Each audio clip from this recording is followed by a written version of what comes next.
Chapter 13. Then suddenly all this disappeared as at the wave of a hand. Thus it is with Orientals.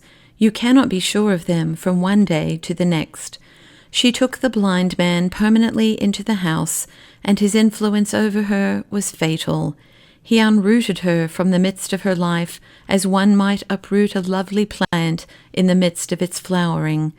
He was one of those who believed that the dead would rise from their grave with the coming of their Messiah, and he filled Miriam of Migdal with his own faith. The blind oil mixer was one of the learned, well versed in the writings of the Jews. From that night on, Miriam always kept him by her side at all banquets and receptions. His beard combed, his body washed, anointed, and covered with linen, wearing the ritualistic fringes, he sat there babbling interminably the verses of their tradition.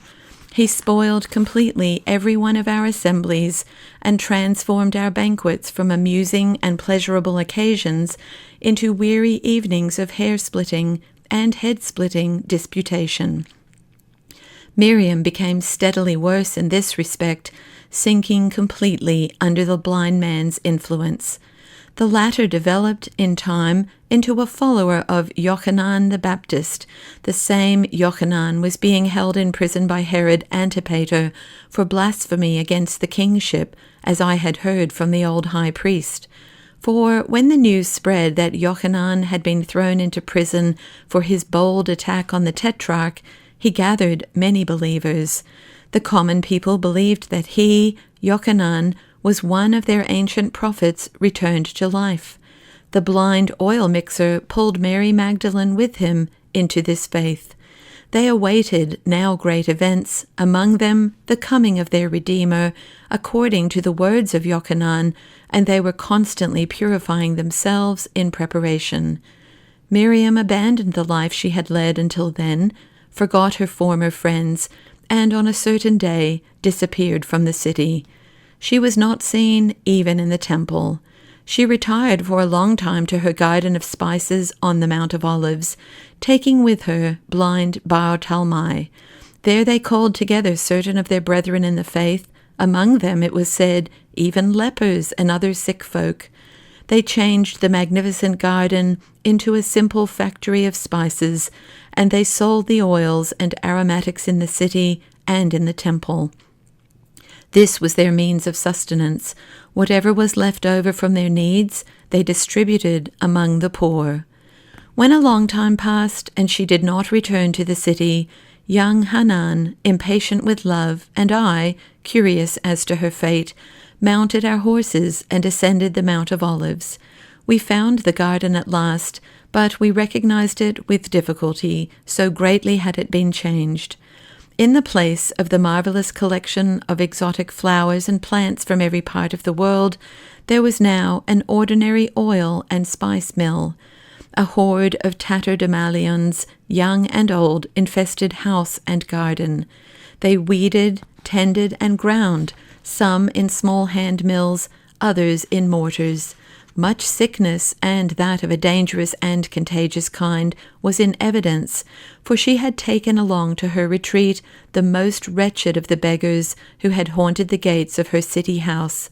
There was one old man among them whom we were afraid to approach, for we were certain that he was infected with leprosy. Nor could we have vouched that all of those gathered by Mary Magdalene were free men and women, and not escaped slaves. And in the midst of this human refuse, she, Miriam of Migdal, moved with her proud figure and her pure skin, which still looked like transparent alabaster. It made the heart swell with indignation and pity to see that lovely body, which had been tended with the rarest oils, and wrapped in the noblest silks and woolens of Zidon, thrust into sackcloth and raw sheepskin. For it was now late autumn. The dampness of the approaching rains was in the air, and it was cold in Jerusalem. Indeed, we saw her shiver more than once. Her hands, once soft with unguents and cosmetics, had been burned and blistered by the sun, hardened and calloused by labor. The one remnant of beauty which she had saved intact from the claws of the religious fanatics was her red hair, which still fell in cascades over her shoulders.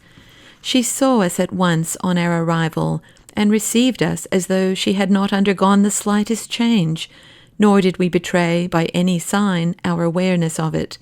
She asked us to come in and offered us stools near the blind man, around whom the work was concentrated.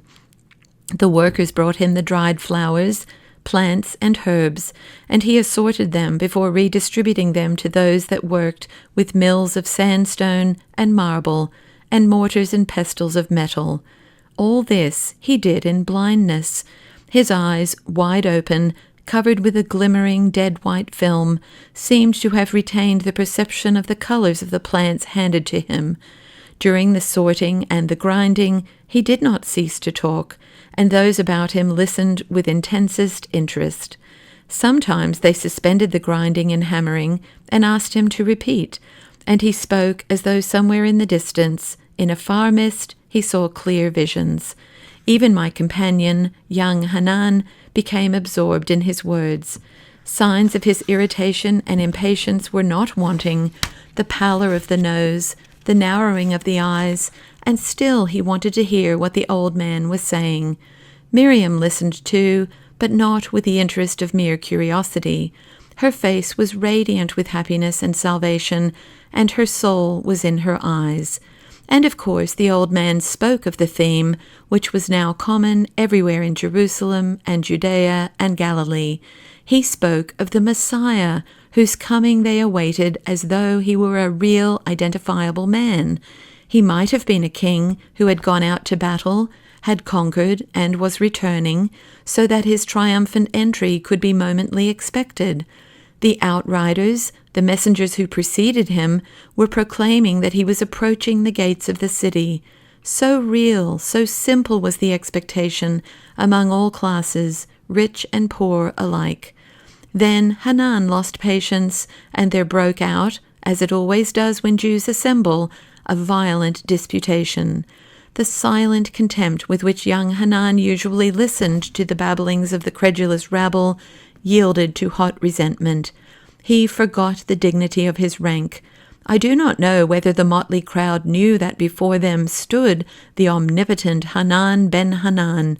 Old Bar Talmai, as I guessed, knew it well, for it seemed to me, a little later, that he was deliberate in his provocation of the visitor.